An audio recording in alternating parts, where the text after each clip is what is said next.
Ladies and gentlemen, I have the honor of introducing to you Dame Stephanie Shirley. This has not always been her name. She was born Vera Buchthal, the daughter of a German Jewish father and an Austrian mother. When she was 5 years old, we heard that already, she was put on a train, only with her sister Renate. The two little girls left Nazi Austria and went to England. And they survived. Vera's middle name used to be Stephanie. She adopted it as her first one when she was 18 years old. Also, she took Bruch as her last name. Maybe she will explain why. And when she got married, she turned into Stephanie Shirley. Some people are allowed to call her Steve. This short form is not only an affectionate nickname, it has also served a purpose. When Stephanie Shirley signed with Steve, her potential clients had no idea she was a woman, and this used to be an advantage. Dame Stephanie Shirley doesn't only have a lot of names, she has a lot of stories to tell as well. The stories of her life are breathtaking, they're heartwarming, they're daunting, exciting, and they're funny. They all tell sides of a very successful and a very rich life. Not only a successful businesswoman, she was not only a successful businesswoman, or is, but also she was very successful in her private life. As wife, as mother, as sister, as daughter, Shirley Stephanie's life has been rich not because she was born with a silver spoon in her mouth, but because Stephanie Shirley is a very rare example of a self-made woman. Interested in mathematics from a very early age, consequent, brave, and not dissuadable, Stephanie Shirley started her own company from scratch. To be precise, she started an IT company of women. Women who programmed software on a freelance basis, a social business. This idea even sounds fresh in the year 2015, but we're talking about the year 1962. Women hardly worked, and if they did not work in IT. Software used to be something that was given away for free with hardware and not something that was sold. Well, we can say this business model does not sound like something that would fit the time. Actually, it did. And Stephanie Shirley's company grew and became a huge success. Today, she's a philanthropist, supporting several initiatives. As the mother of an autistic son, she is dedicated to autism research especially. But let's listen to her in person. She will tell us a little bit about her life.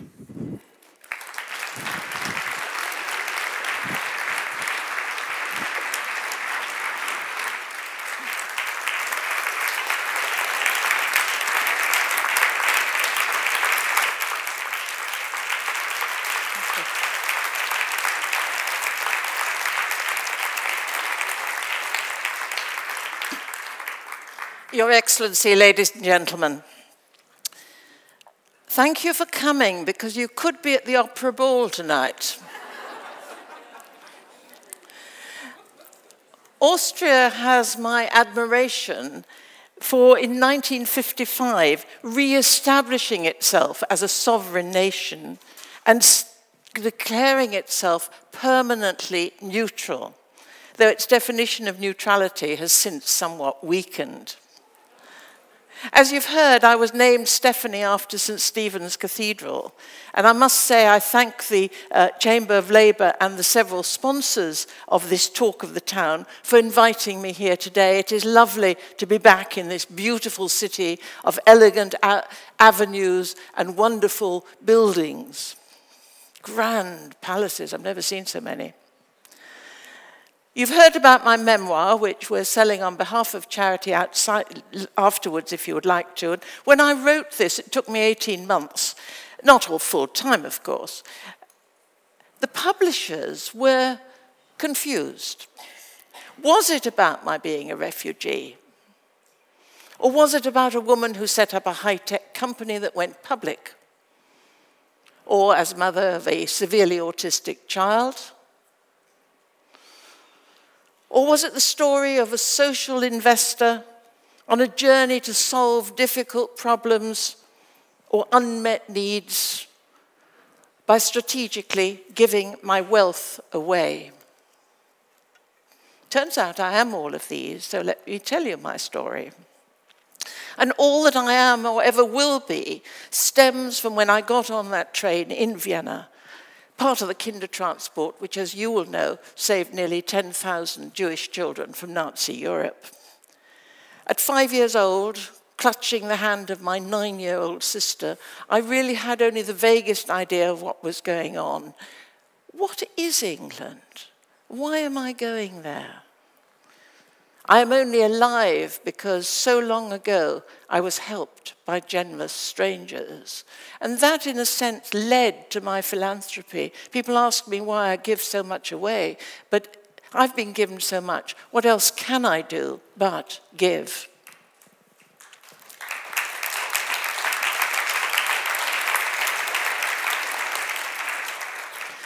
I was a lucky child, and I was doubly lucky because we were reunited with our birth parents. As you've heard, my German Jewish father and Austrian Gentile mother. Sadly, I never bonded with them again. The break had been too, and when that happens to young children, it's quite difficult to get those blood relationships revitalized to be alive, and really I'm the child of my foster parents. But I have done more in the 7 decades since that miserable day when my mother put me on that train that I would ever have believed possible. I love England, my adopted country, with a passion only someone who has lost their human rights can feel. And it is a special pleasure that Her Excellency arrived here to give support today. I do appreciate it. The third thing that happened with my traumatic childhood is that I learned to deal with change. I was going to a new country, to a new family, new language, new cultures, new food, everything. And so I learned I can deal with change. And then I actually discovered I quite like change. And in my high-tech world, that was a useful thing to do. So patriotism, change, and the third thing that the experience did to me was to make, very early on, to determine that mine was going to be a life that was worth saving. So where did my success come from? To get past the gender issues of the time, this was the late 1950s, I set up my own high-tech software company, one of the UK's first such startups. As you've heard, it was a company of women, a company for women, an early social business where we measured success not in financial terms, but in the employment that it provided. And some of the work that I'm doing currently repeats that in a way with another workforce that is difficult to get into work. People laughed at me, to my face as well. You can't sell software. In those days, it was given away free with the hardware, and I was quite revolutionary to realize that software was the most important thing. But they laughed even louder at my crusade for women. Although women were then coming out of the universities with decent degrees, there was a glass ceiling to our progress. And you will have realized that this happens here and across the whole world. But I wanted opportunities for women. And I recruited professionally qualified women who had left the industry on marriage or when their first child was expected, and then structured them into a home working organization. We pioneered the concept of women going back into the workforce after a career break. A whole lot of new work methods. All kinds of flexible working, job shares, then profit shares, and later co-ownership when I got a quarter of the company into the hands of the staff at no cost to anyone but me. I was a pathfinder in the professionalism of women, especially in the high-tech industries. And for years I was the first woman this, the only woman that. And my generation of women fought the battles for the right to work, the right to serve, and for equal pay. Because nobody expected much from women in work and in society. All the expectations there were about home and family responsibilities. I couldn't accept that, and so started challenging the conventions of the time. Even, as you'd heard, to the extent of changing my name from Stephanie to Steve in my business development letters, so as to get through the door before anyone realized that he was a she. It couldn't have started smaller. On the dining room table, with what would now be €100, but financed by my own labour and by borrowing against the family home, marital home. It was only very small, but we could raise a bit of money on it. My interests were scientific. The market was commercial. Things such as payroll, which I found, such a bore. So I went for something called operational research, which was intellectually interesting to me and commercially valued. And we did projects like scheduling freight trains, timetabling buses, siting oil depots, and gradually the work came in. We disguised the domestic and part-time nature of the workforce by offering fixed prices. Who would have guessed that the programming of the black box flight recorder of the supersonic Concorde would be done by a bunch of women working from their own homes? All we used was a trust the staff approach and the simple telephone. We even used to ask job applicants, do you have access to a telephone? An early project for an international consultancy was to develop software standards, management control protocols.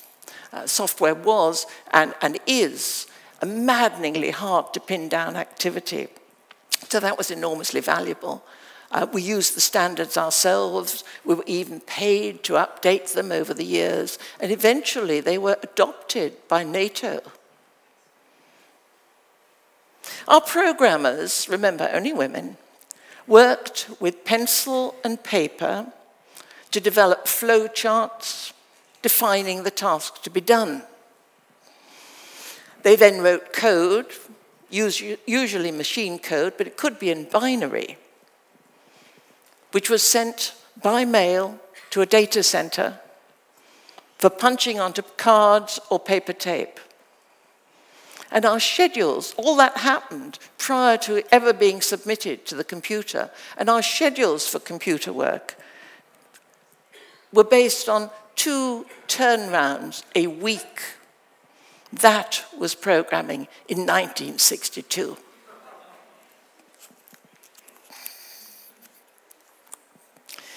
As you've heard, in 1975, we had equal opportunities legislation in Great Britain. And that did mean that it was illegal to have our pro-female policies. And as an example of unintended consequences, we did have to let the men in. When I started my company, the men said, how interesting. But of course, it only works because it's small. And as the company grew, the same men commented, yes, it's sizable now, but of no strategic interest. And later still, when it had a staff of thousands and I'd made 70 of them into millionaires. They commented, "Well done, Steve." You can always tell ambitious women by the shape of our heads. They're flat on top from being patted patronizingly.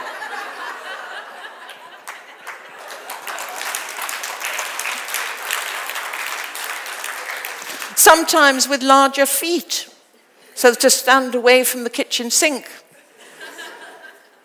Now, my experience may seem to you like ancient history, but in some cultures today, I still find myself again acting as a role model for women. The British ambassador to a Middle East country that told me on my last visit there that he would get a call from immigration every time an unaccompanied Brit, aged less than 30, a woman, arrived at the border. "Your Excellency, sir, we have another prostitute seeking entry." But women still have a long way to go. Let me share with you 2 secrets of business success. Surround yourself with first-rate people and people that you like. And choose your partner very carefully. The other day when I said, "My husband's an angel," a woman complained. "You're lucky," she said. "Mine's still alive."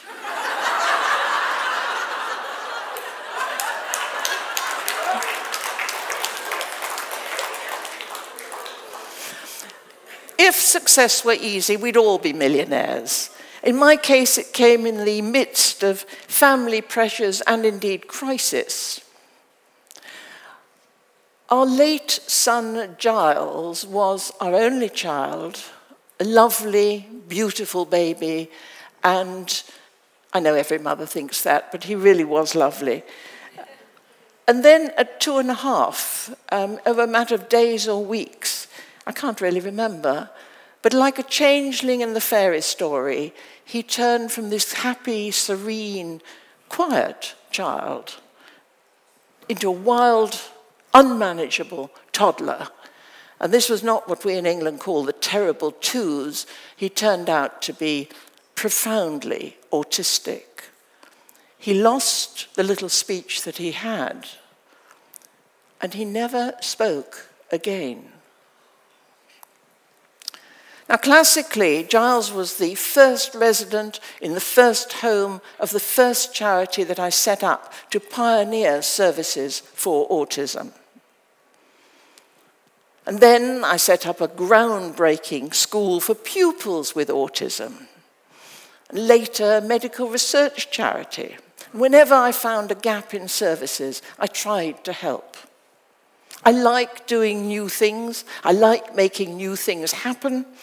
And I've just started a 3-year think tank for autism, and a more than angel investor in the digital giving magazine that's going to launch on the 17th, I think it's next week. And so that my wealth can go back into the industry from which it stems, I also funded the Oxford Internet Institute and other IT ventures. The Oxford Internet Institute is not concerned with the technology, but the social, economic, legal, and ethical issues of the internet. I need never worry about getting lost, because several charities would quickly come and find me. I'm a workaholic. I believe in the beauty of work when we do it properly and in humility.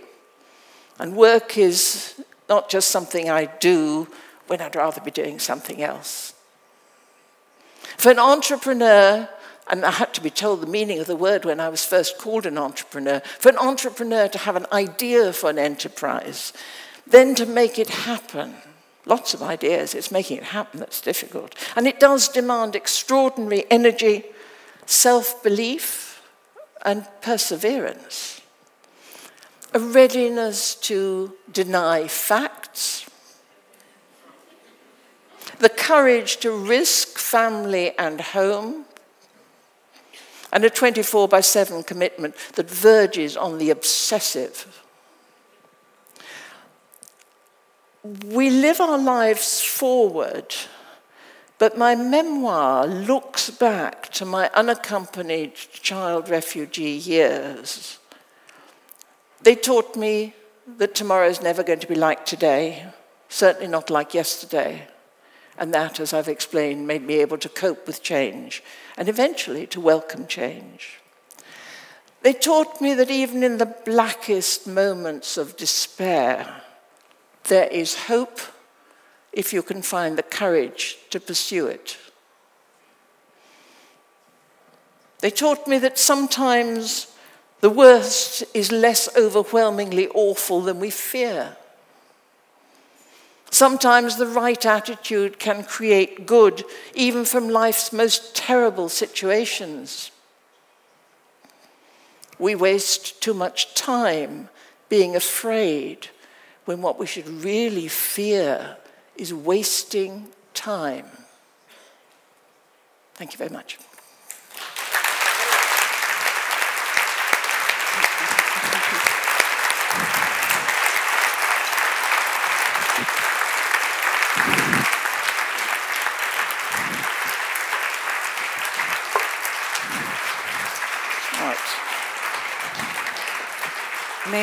May I ask you to sit in there? Is that okay? Thank you. Is this the best side to be? That's what I was told, to put you in that seat. I think it has something to do with the microphones. Dame Stephanie Shirley, you were lucky to catch the train to England when you were 5 years old, even though it must have felt terrifying.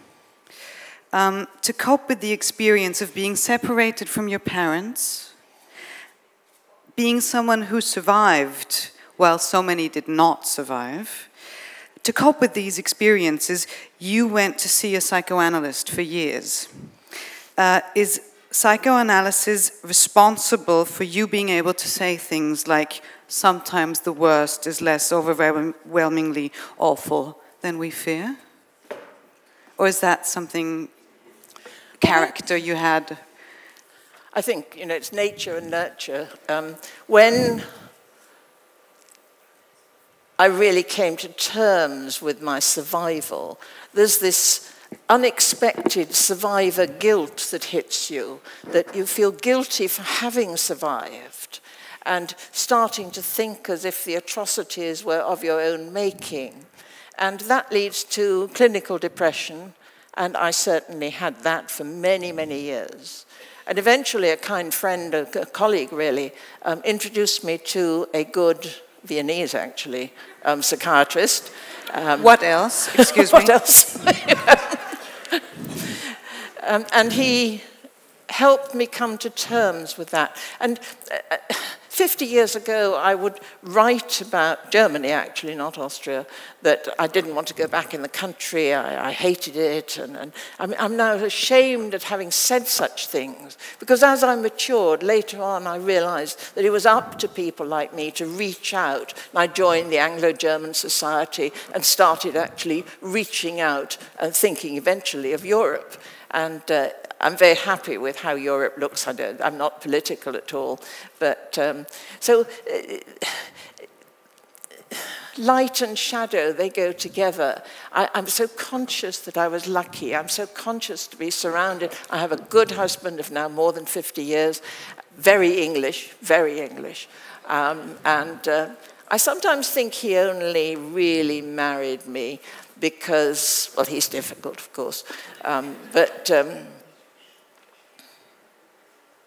he was brought up in India, and so he thinks slightly differently to the conventional English people.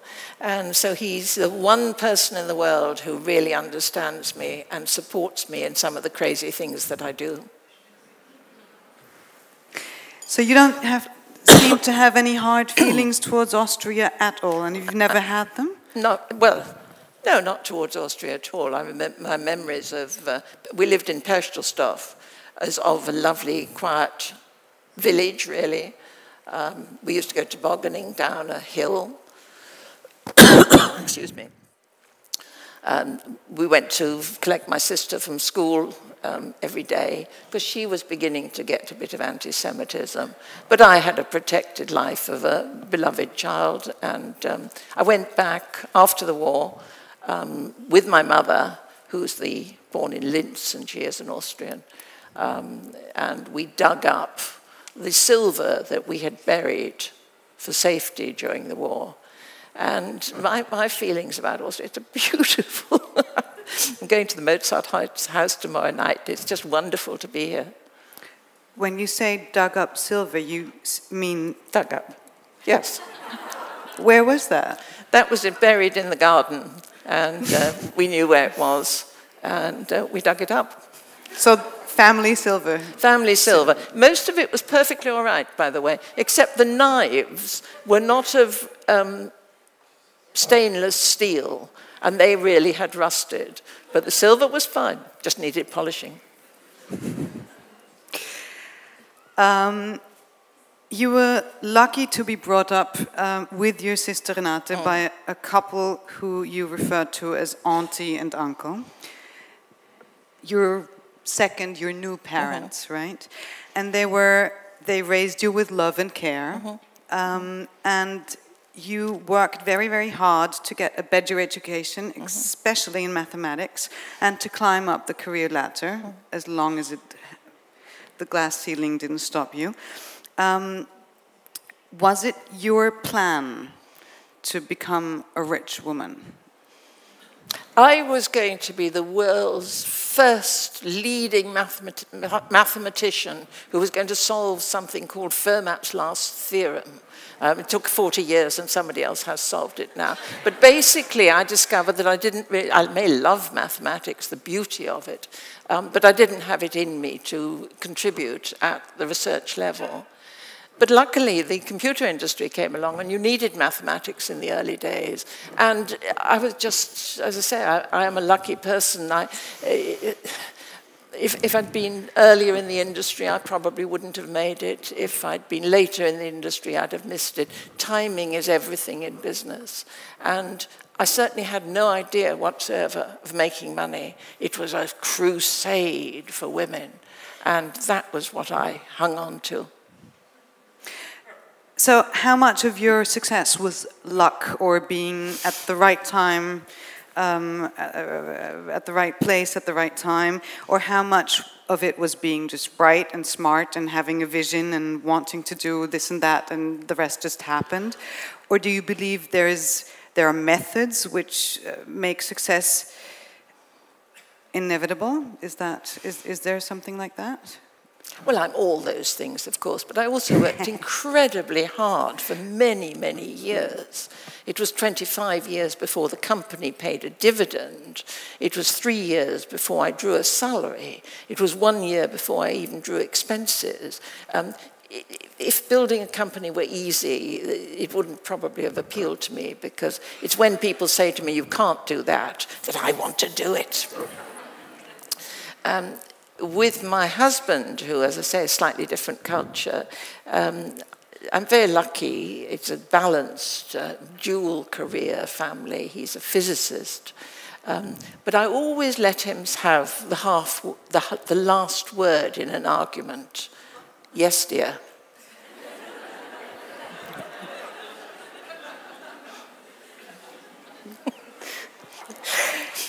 Did I answer your question? I don't think I did. Did it? Yes. Yeah, a little bit, but I think we'll get back to it. How much of I think that's the theme of the evening, right? Is what is success? But we'll get to that later. You started freelancing when freelance hadn't been invented really yet. You gave women the opportunity to work from home, to make money, to have a career. That sounds like a feminist move in the first, if you think of it. Like a wonderful thing you pioneered, you said yourself, in bringing women back into the workforce after a career break. But one could also say you took advantage of their situation, right? I mean, you didn't have to provide any workplace. You had very flexible and very grateful staff, and very well-educated staff as well.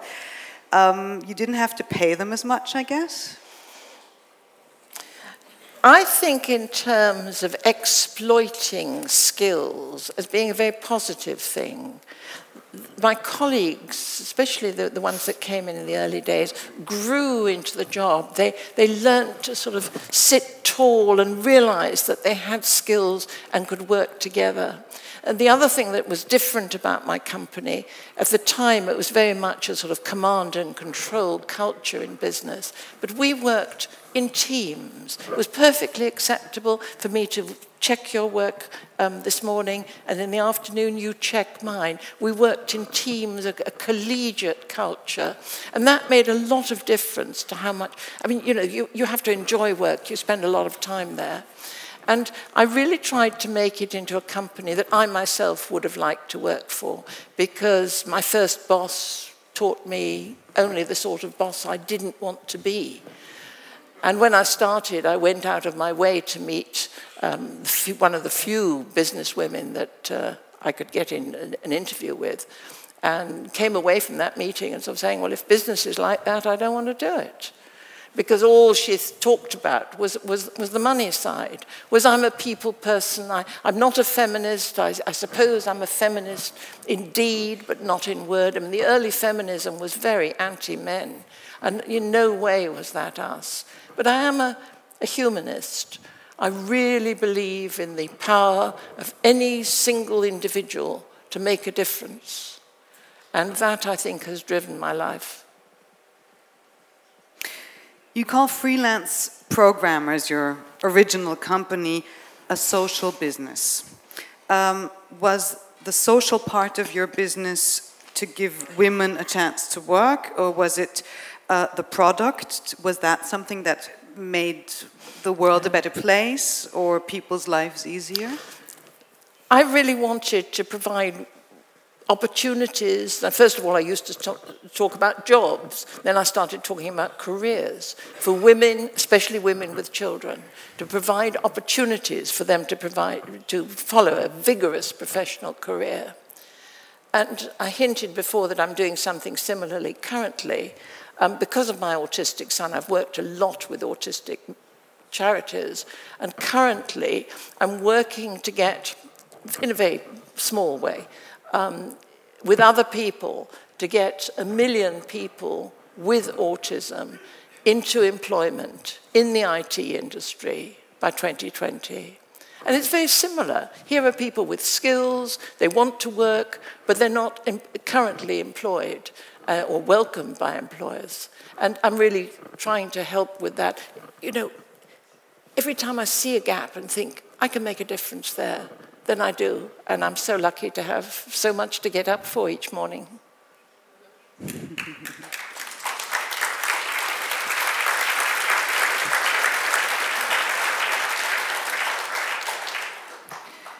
You were one of the first female bosses in a company. Is there something like a female management style or a female style of leadership? You did say you like to work in teams. Is that, I don't know, really the way all women bosses would work? Is that a female style, or is that your style?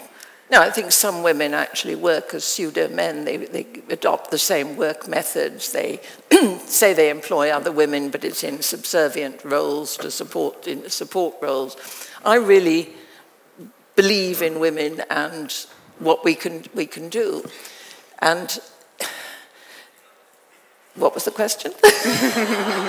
Is there something like a female? Yes. Yeah. I started off, and though I say it myself, I mean, I was clever and I worked hard and so on. I would always want to show, I know how to do it better, let me show you how to do it. And that really isn't a good style of management.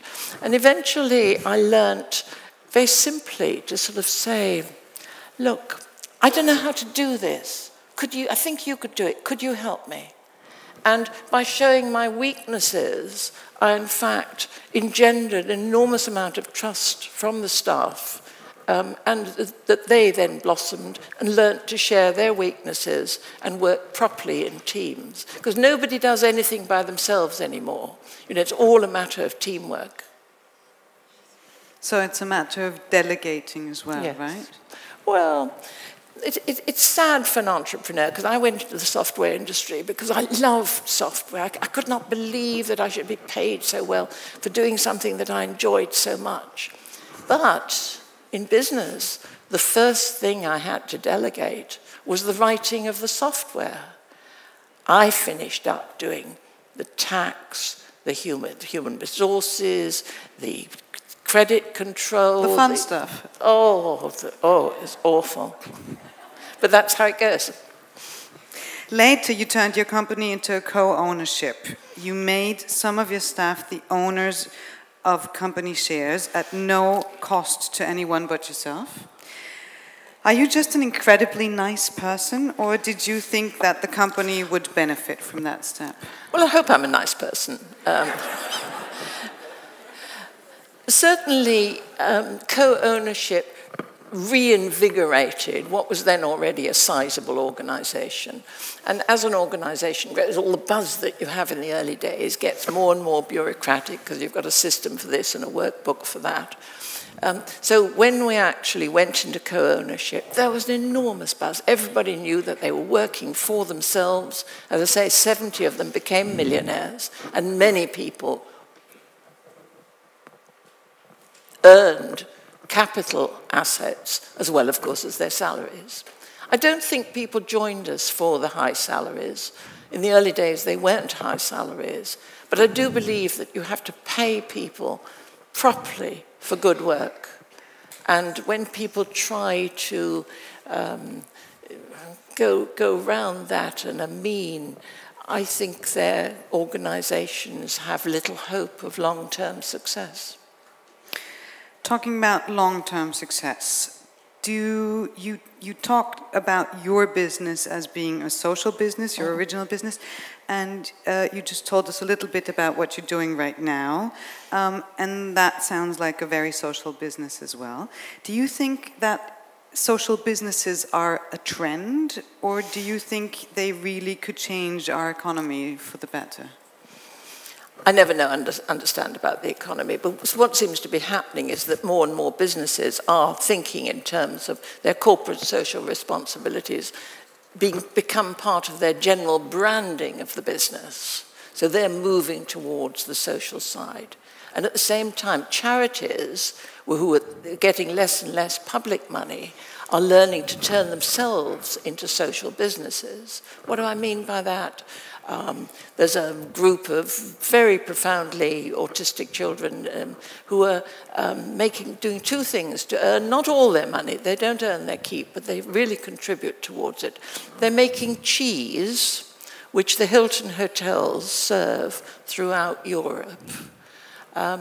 Cheese is a nice, you're making food, it's slow, but it still takes a lot of work. And those autistic kids are also breeding pedigree dogs. And if you think about pedigree dogs that are sold for €1,000, there's a lot of cleaning, petting, walking, feeding, getting to know the dogs. And this is just the sort of thing that somebody with learning disability or with autism could really do. So charities are turning themselves into social businesses, and perhaps in an ideal world, which I know we're not in, that they'll meet in the middle. There's a very short passage in your book where you describe how work was a relief to your private life, at some parts at least. And you say it was refreshing to immerse yourself in problems to which you could usually find a satisfactory solution. Would you say your son's illness is partly responsible for your success in business? No, I don't think so. The only time that I began to be interested in the money that the business could provide was for him, because I'd worked out the sort of money that he needed to live in a dignified way in the community, and it is enormously costly.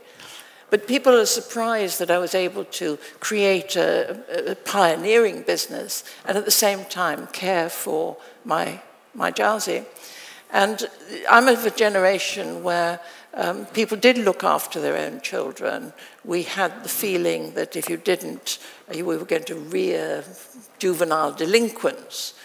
But I found that the only time that I forgot Giles was when I was working, and the only time that I forgot work was when I was with Giles. So for many years, it sort of seemed to balance itself. Eventually, though, of course, it all got too much for me. You have lost your child. One says losing a child is the most painful experience one can have.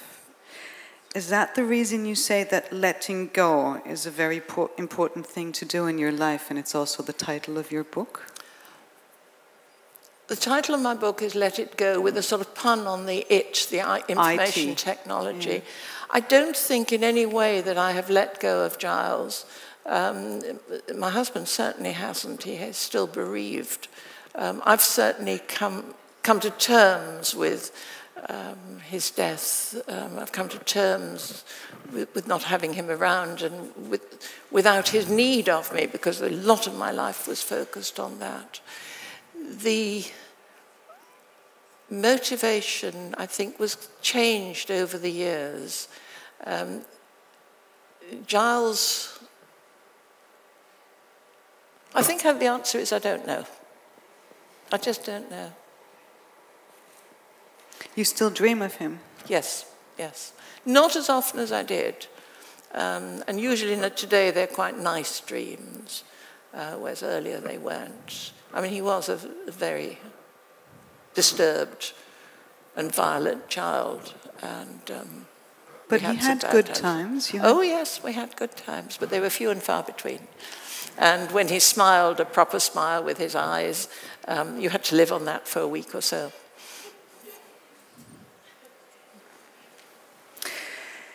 You say rich people shouldn't be forced to give. No.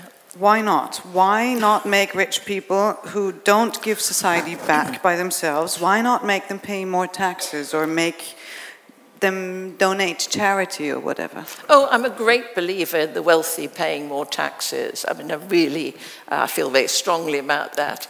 Thank you. But giving is something different. The tax system takes what the society needs. Giving, we give to the things that we know and care about. We give because we want to. It's a reciprocal relationship. I get as much as I give with the various charities that I support or have created. And the motivation for giving, it can be a family. I mean, in my case, it was because I'd been given so much myself. What else can I do? But sometimes it's a family tradition, or it can be a religious to satisfy divine will. It can be for insurance. The first charity I ever got involved with was something to do with the elderly. And all my friends joked, "Oh, you're trying to make sure it's all right for when you get there." And, that's a valid reason for making sure that society is good for ourselves. And there's some people, of course, who go into charity for prestige. And there's nothing wrong with that. It should be a balance. But giving is quite different from taxation. And it doesn't matter whether you give 50 euros or 50,000 euros. It's the gift. If you pass a beggar in the street, and there are several in Vienna, I must say, and you put some money in that's a generous act of charity. But when you start to think, what is he doing there? Why has he not got somewhere to live? Why is he begging on the street? Then you start to think like a philanthropist. Can I do anything to better that? And that is independent. People give. They give body parts, they give time, skills, introductions, and of course they give money. So philanthropy is something that is in all of us. It's important to start children off thinking about sharing their pocket money. But it's not just, nothing like taxation. You talk about that project where you put autistic people into work. Oh. There's something I read about that's more or less the other way around. The mother of an autistic child has developed an app for smartphones that makes it easier for autistic people to communicate.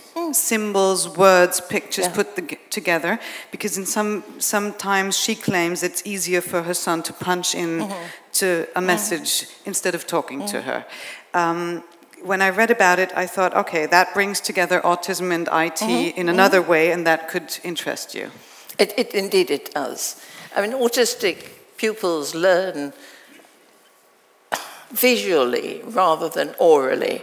So just speaking with them all, that is not the way in which to explain things. Showing them how something works is one route. But in my school, for example, where the pupils are profoundly handicapped, learning disability without speech and so on, they use iPads. Now, very simple apps, but it is lovely to see them, and it's quite a grown-up thing for them to be doing when they go into the town. They've got their iPads. There are some IT companies in Switzerland and in the Netherlands I've read about where autistic people and Asperger syndrome people are the workforce.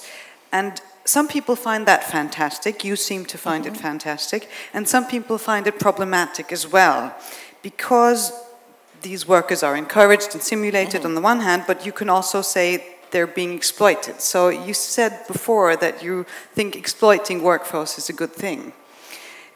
Is that so with people who have certain learning disabilities or illnesses as well? If you look at the computer industry generally, keep it as a secret, but many people are themselves on the autistic spectrum. They're very...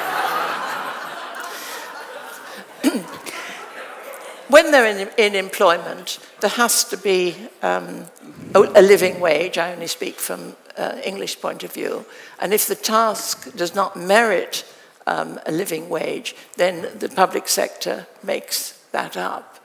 I'm talking really about, especially the people with Asperger's, and because it was Hans Asperger, the Viennese pediatrician, who gave name to that particular syndrome.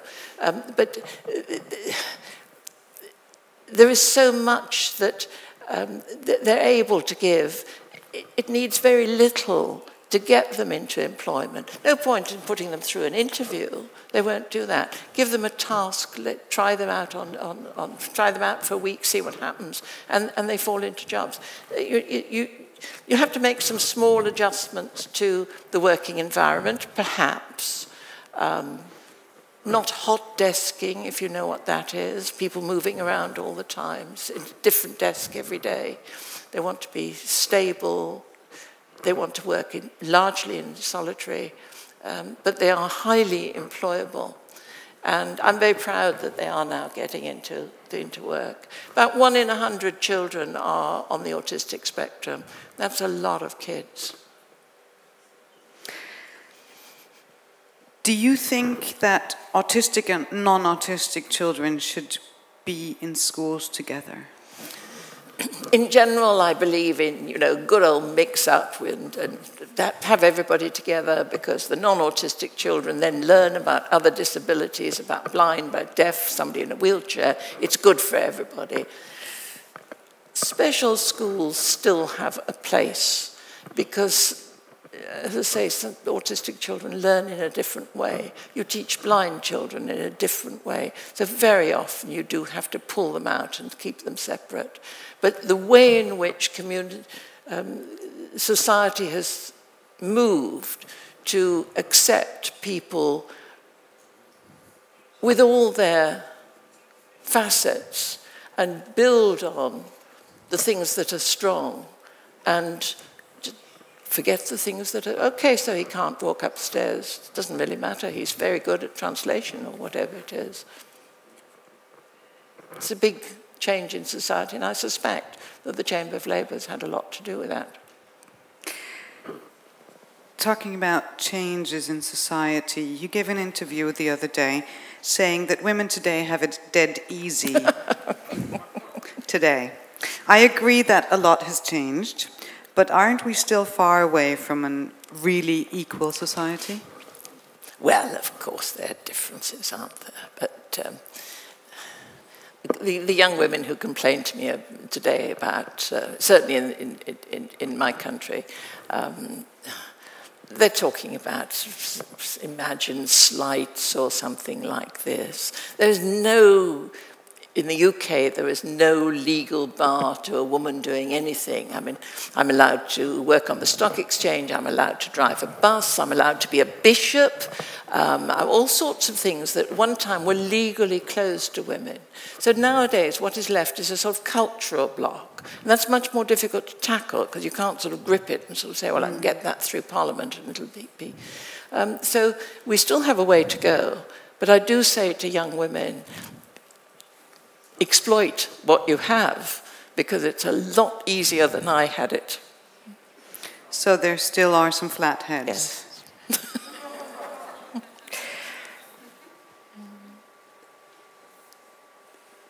Have you ever thought of going into politics? People often ask me that, Rosa, and it's the very last thing I would ever want to do.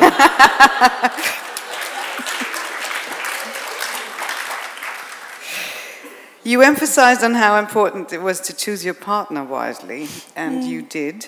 What are the qualities of your husband, except for saying, yes, dear, at the end of your discussions? What makes him the right partner?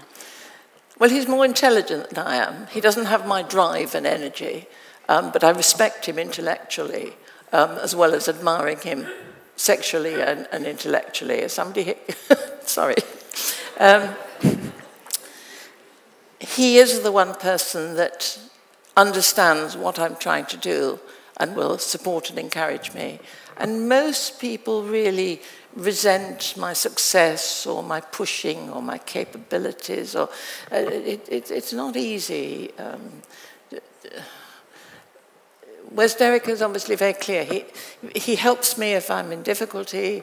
Otherwise, he just lets me fly. And I'm very lucky indeed. Did you discuss every step that you took business-wise with him? No, not really, because he's not interested in business per se.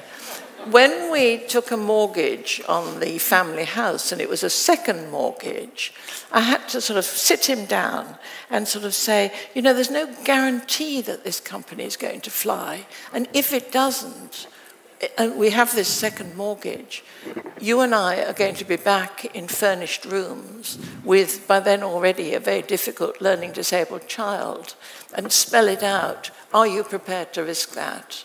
Yes, dear. So that's the yes, dear, you were referring to. Okay. You pledged that you will do something useful with your life, since your life was saved by strangers. Did you want to show your life was worth saving? Did you want to prove that to yourself, to the world? To myself, if I need to. Yeah. To me, I want to be. And would your life have been successful enough if you hadn't made as much money as you did? I really hardly know how much money I had at any time. My husband, for looking at bank accounts for many years, didn't realize that OD meant overdrawn. I don't know what you do it here. So we're both a bit sort of actually naive about money. I value innovation, I value creativity. I think if I hadn't been in business, I would have been a potter or an artist. But building a business is also creative in its own way. And I have found something that I am good at and can do. And in a sense, I've done what was in me to do. Would your life have been even more successful without the illnesses and the setbacks? Or is those illnesses and setbacks actually something... Isn't it more about bouncing back than... Have I asked that already? You've sort of asked that question before. Is it more about bouncing back, or aren't those points turning points in your life? People remember entrepreneurs for our successes, and obviously we have to have successes, otherwise we don't survive. But what characterizes successful business people is how we deal with failure. That you pick yourself up over and over again, brush yourself down, and go ahead. And I've had several failures, which everyone has forgotten. I haven't, because I try to harvest from the errors that I made at that time to make sure that I don't repeat those failures. And I also try to coach less experienced managers to, again, learn from my experience. Maybe that's not only in business life. Isn't that about, even if you're just a worker and don't have a business to run, it's the same thing, getting up and brushing off the dirt and keep on walking? I think, in a sense, each of us are sort of controllers. You know, I'm the master of my fate. And if you think of yourself as being that entity for which you are totally responsible, there's a sort of joke that women over the age of 40, we're responsible for our own faces, because really the lines on our face depends on the sort of life that we've lived. But we are responsible for ourselves, and the capacity to pick yourself up from difficulties and move on without getting embittered, I think is quite important.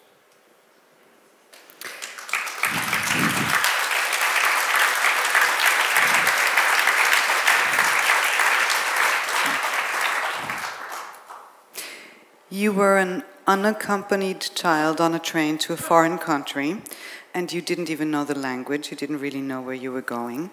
Now, I do not want to compare the Nazi era with any other cruelties in this world or dictatorships, but also today there are many unaccompanied children from Syria, from Chechnya, from Africa. Isn't that a field where you would like to help as well? Well, I'm often asked that, actually. I don't really know much about refugees. The work that I've done in the UK with them is very, very small, and it is, in fact, by helping them to get employable, how to dress, how to get introductions, the sort of companies that will employ somebody with no language and whose skills you don't quite understand. And the quality employers are always the ones to start for. The general, I've worked for, I speak for refugee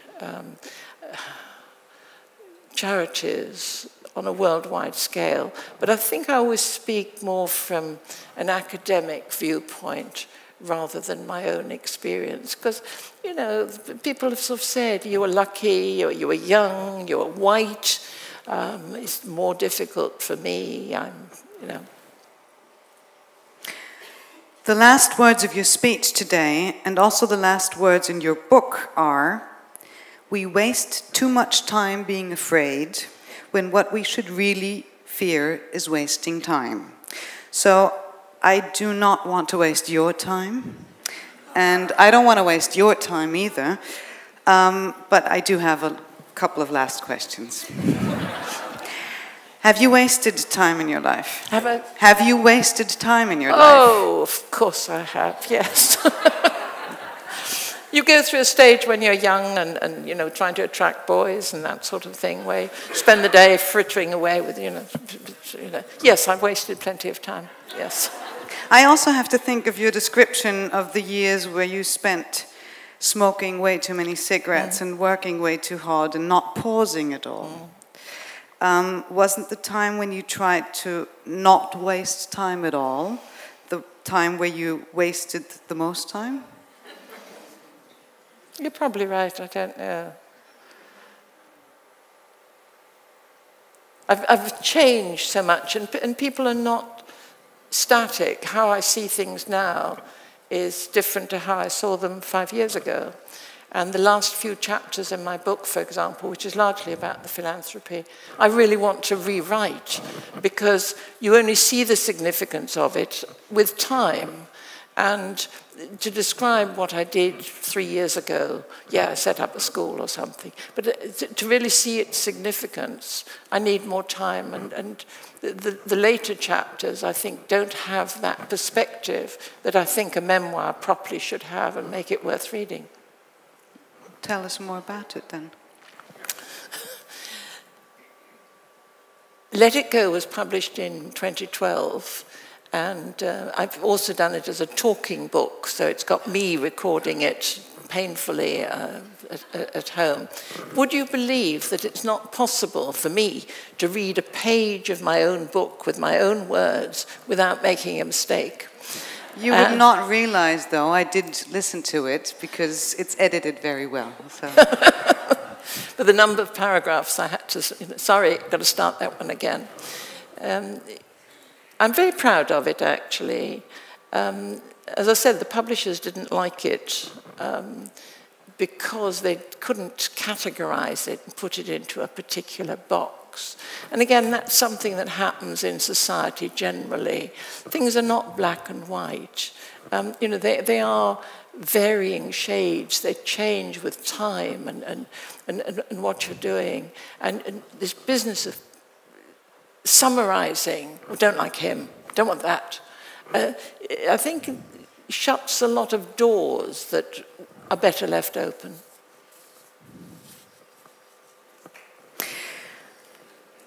One last question. I'd like to come back to one of the things you said in your speech. Sometimes the right attitude can create good even from life's most terrible situations. What is the right attitude? What you just described? Seeing shades of grey? Well, I don't think that's a very good term, actually. You thought you'd get away with that one. Yeah. Nice try. I think each of us are here with the opportunity of helping other people. And if we take that opportunity, we have such a wonderful life. I mean, I literally find that the more I give, and that's time, skills, as well as money, but the more I give away, the richer my life becomes.